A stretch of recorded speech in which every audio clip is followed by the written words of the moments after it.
Roddy Ricch was an artist who had the whole world in the chokehold for years. I'm talking about people was looking at Roddy like he was him. He went from a diamond song to people leaving his Instagram live when he plays music. So where did everything go wrong? Roddy been around for a minute now. 2017, 2018, he was starting to get traction.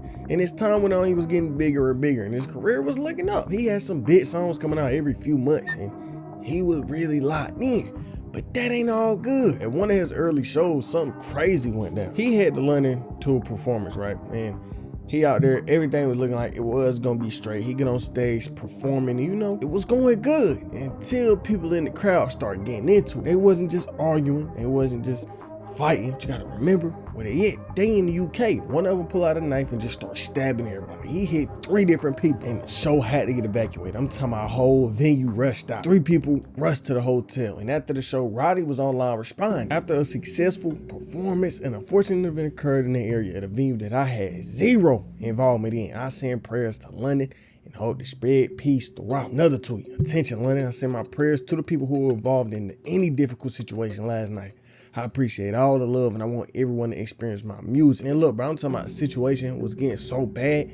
He came on Twitter feeling like he was about to get banned from the UK. I'm sorry to my UK fans, but because of the incident, they trying to ban me from ever coming back to London. Thing is, though, Roddy couldn't catch a break. Fast forward a few weeks after this, and someone he was real close with, someone he looked up to, ended up passing away. Nipsey Hussle. You said Nipsey taught you that? Yeah, talk to me about the Nipsey relationship, because you on Racks in the Middle. I see you got Prolific tatted in the same spot Nipsey had it, rest in peace. I mean, our relationship was before it was big. When Meek was in jail, Nipsey was like really with me, heavy, like super heavy. Like I just remember that time was like when they was both just really in my life, like super, like a lot. You feel me? I talked to me like all the time.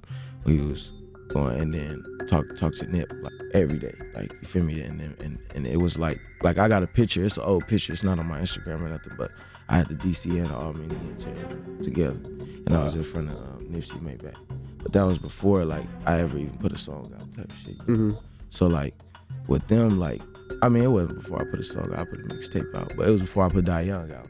So like it just being with them and just really just understanding that. Like every day, it wasn't like he just gonna sit me down and just tell me like, oh, da. But like some days he'll sit you in the room, just be you and him, y'all just chopping it up. Some days you just really just gotta watch him and just see what he doing and how he interact with his homies, interact with his business partners, interact at dinner meetings, interact just in different places. You'll understand like the type of stuff that Nipsey on. I'm talking about Roddy was so hurt. He ended up getting the Nipsey tag. They had been cool for so long. Like you heard Roddy say before he was even famous for real, he was locked in with Nipsey Hussle. So that's somebody who done been with him when he was broke, been with him when he was rich, been with him throughout everything that he done went through in his music space. And so really for a minute after Nipsey had passed, he was just laying low. I mean, he was just cooling. He was probably sad. He's probably going through it. And during that time, he did drop a tribute song with Meek Mill, but all throughout 2019, he wouldn't really be in the news again until about September of that year. He was getting into it with a real controversial artist, Tory Lanez. Around this time, Tory dropped the song, and Roddy was feeling like he was biting from it. He felt like basically Tory stole his whole sound. I don't know what was up with Roddy, but he was real public about all that. He didn't even take it to the DM. Roddy got on Twitter saying, "You can't bite harder than this." At Tory Lanez, I thought we was better than this. Tory responds, "Roddy, I wrote this verse about my dead homie.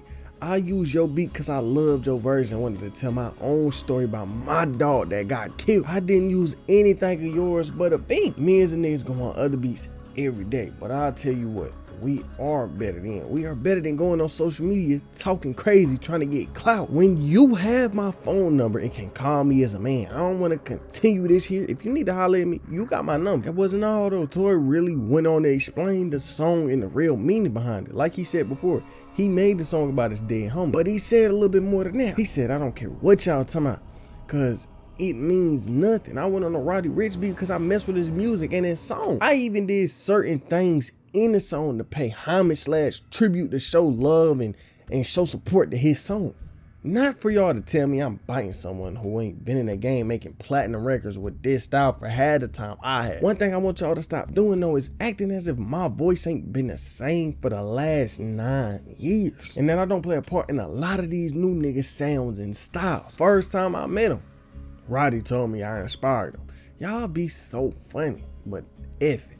Let's just enjoy the music. And so, to the world, this was really one of the first times Roddy was looked at kind of crazy. People was looking at him like, bro, why'd you just tweak out over that? When, like Tory said himself, you could have just hit him up on the phone. You didn't have to go to IG. You didn't have to go to social media and start this whole thing. But like I said, that situation will really be the first time the world seen what kind of person Roddy really was. But December 2019 come around and Roddy dropped his iconic album, Please Excuse Me for Being Antisocial. And this had the iconic single, The Box. And this one single project would have everybody looking at Roddy Ricch like he was the next big artist, because being honest, the album was really good. It do got some hits on there. That album full of good music. People got this album from and they like, damn, this your first big album and you coming like this? And so with the way people was looking at this album, it had so much strength behind it. I'm talking about I had the whole industry trying to get it out of first place. I'm doing everything I can on my end. Go stream it right now. If you're on here, go stream Yummy, because I really want this freaking spot. My album is neck to neck with another incredible artist. I told people before that, you know, it's not about numbers for me, but I would love for the most important album I've ever released to become #1. So, if you don't mind streaming it or listening to it on all the platforms, it would mean the absolute world to me. This is, again, something I dreamed about for so long. But regardless, I just hope that you guys are enjoying it and that it's something that you all can just enjoy and have. So, no worries, either way, I'm happy. All right. So, one more day to see if I can buy as many albums as possible. So we are currently going to Target, Targets, Walmart, and everywhere. And Best Buy. That's right. I like kind of desperate for doing this. No, I don't care. I don't care because this album is so... It's rare. It's rare. It's so rare. I'm talking about Justin sitting here making whole posts about how he want his fans to stream the album while they sleep. He dead ass told the fans to buy the song multiple times and make a playlist with the song on it over and over and over and just have it on repeat all the time. This was like the only time in music in general I ever seen somebody fiend for like a #1 like this. Is it ever that deep? But at the end of the week, it ain't happening. He came second place to Roddy after everything he did, after all the antics. They didn't work. Justin got on Twitter, said, "Thank you, everyone. So thankful. At Roddy Ricch, you had to go and make a banger, shaking my head. You the man. Love the song. Congrats on your first #1. Everybody go stream The Box." Then to top it off, Roddy was really trolling a little bit. Remember when Selena was begging the fans to get her album #1, her album Rare? He gets on Twitter saying stream Rare by Selena Gomez. Now, Roddy wasn't done. He was still on this run. Fast forward some months, Box still going #1. Box still up top 10 all the time. He come out and drop another hit with the baby. He dropped Rockstar. Now his name back in the news. Now he back in front of everybody. And people really paying attention to Roddy. And so that song go #1 off rip. And for a minute, it was Roddy. And I'm talking about for a long minute. That was it. Roddy wasn't really in the news, wasn't spoken about. He was just there after that song. Fast forward a year after this, barely any music from Roddy. No album, barely any snippets, no really singles. Go forward another year. It's still nothing. And at this point, we in 2021. And he ain't dropped since 2019. And finally, in December 2021, after years of waiting, he dropped his next album, Live Life Fast. And the world hated it. And I ain't even gonna lie to you. Every time you got online, you was gonna see Roddy slander on the TL. And the problem with this whole thing is, he just took so long to drop an album. So people's expectations was through the roof. You gotta keep in mind, him not living up to the expectations of his last project was an automatic career killer. Cause think about it, you starved your fans for years and the album you finally dropped is trash. But after the album came out, he was on social media getting cooked, and I guess he was realizing how bad of a move it was to just leave your fans for years with barely any music, barely any snippets, anything. They don't even know what kind of music you working on. They don't even know what it sound like. But he seen the hate and he had to wait a little minute. He waited until all the hype really died down. It came to IG, came to Twitter with a snippet. He fed the fans. And it was like immediate. As soon as he dropped this snippet, it was over with. People felt like the snippet wasn't good. I'm talking about Roddy was getting so much hate, he disabled everything. His IG, his Twitter, it was nowhere for him to be on social media. They cooked him that bad. But he was saying something else. He said he did it because just life was going on. Deactivate all the socials.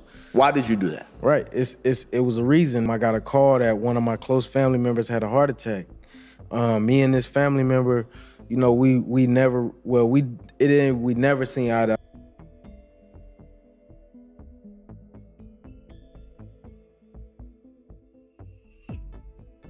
He was a real foundation in my family, you know, held it down for everybody. Aunties, cousins, uncles, everybody. He look out for everybody. But, you know, we just, as men, you know, we ain't see eye to eye, and that fucked me up, you know what I mean? Like, just the possibility of him not being with me here no more, I couldn't have those conversations. We had conversations. He do construction. He been doing construction for 30 years. You know, when I get that house, you know, that 20, 25, $30 million house, nigga, you gonna come and go get the architects, draw the plans up. But you know, go through just like anybody else in this world. You know, we not superhuman. It's not like we get to these points, we get famous and we don't have hearts and minds and we don't go through. I feel like a lot of people forget that. So that wasn't all though. After that, he gets online saying, I guess I'm a flop now. But you're probably wondering, where did he even go wrong? Roddy basically made it seem like he was focusing more on his life, more on his money. All this money he just made, he was finding something to do with it. He wasn't really too focused on the music itself. So with that break from music, I'm guessing the nigga forgot how to make it or something, because y'all seen the results. But it was like everything involving Roddy at this point was just so negative. Remember what I said before, his true colors would come to show eventually. And this was when them true colors came.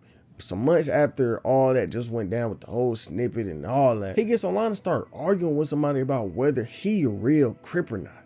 And it ain't about money, because been doing this shit before I was rapping. Before, when Spank gave me a job at Trap Kitchen, I wasn't from the hood then, right? Come on, bro. When I went down for a strap with Drew, I ain't go to the county and ask Drew. I went and walked the motherfucking main line without him. He didn't want to go to county. Right there, bro. Stop trying to overtalk because you on this internet, nigga, my nigga. I'm telling you factual information. And let me tell you something, bro. Roddy, wait, Roddy, hold on, y'all. Listen, it's up there. You saying he false flagging, so it did get put on or didn't he? Like he said, he got put on. That's on the dead homies. I ain't counting no 3-second put on. Nigga, now nigga accept that. Nigga accept that. It is what it is. Because I laid two out. It don't take it. Come on, nigga. You're not about to lay. You're not about to lay two out in 3 bro, seconds. You didn't lay no two out, bro. I'm in the every day. I talk to the homies. You capping right now, man. If I'm false flagging, you a false Crip, because you just let a false Crip do all them videos in your hood, pull a Rari back up after I had 10, 20 million in your hood, didn't say nothing. Some months after this, he back in the news, back on bad timing. But this time, he got hit with some weapon charges. June 11th, he was getting ready to perform at the Gov Ball, but right before he could get there, he passed through a security checkpoint, right?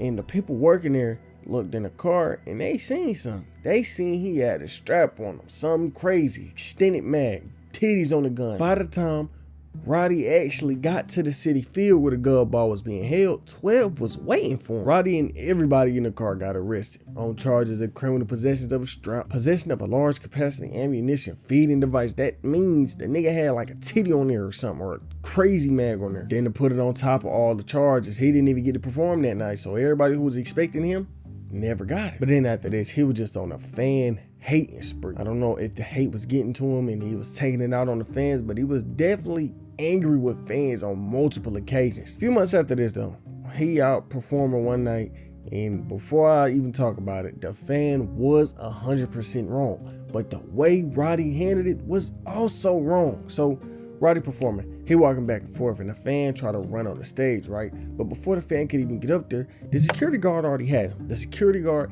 had the situation handled, but for some reason, right, while the man is getting held by the security guard, Roddy decides to go up to him and start kicking him in the face. So think about the situation. It's already handled. The dude already dealt with. He not even a threat to you no more. And you decide to go up and kick him. And like I said before, the fan was wrong.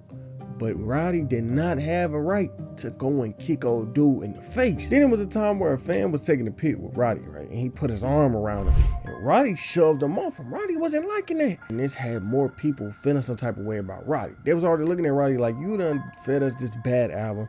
Now you over here disrespecting fans, kicking fans in the face, shoving fans off you. So people was looking at Roddy kind of strange at this time. Like, it was just a lot hitting Roddy back to back. He was losing so much momentum. People stopped caring about the music and basically him in general. And I mean, literally, one day he was on IG Live and started playing music. And the second that music came on, thousands of people started leaving the live. I'm talking about the live was dropping by the thousands. But one of the strangest situations he got into was with Lil Uzi Vert. They got to beefing over literally nothing. And you can find out what really happened between the two on the vid on screen right now.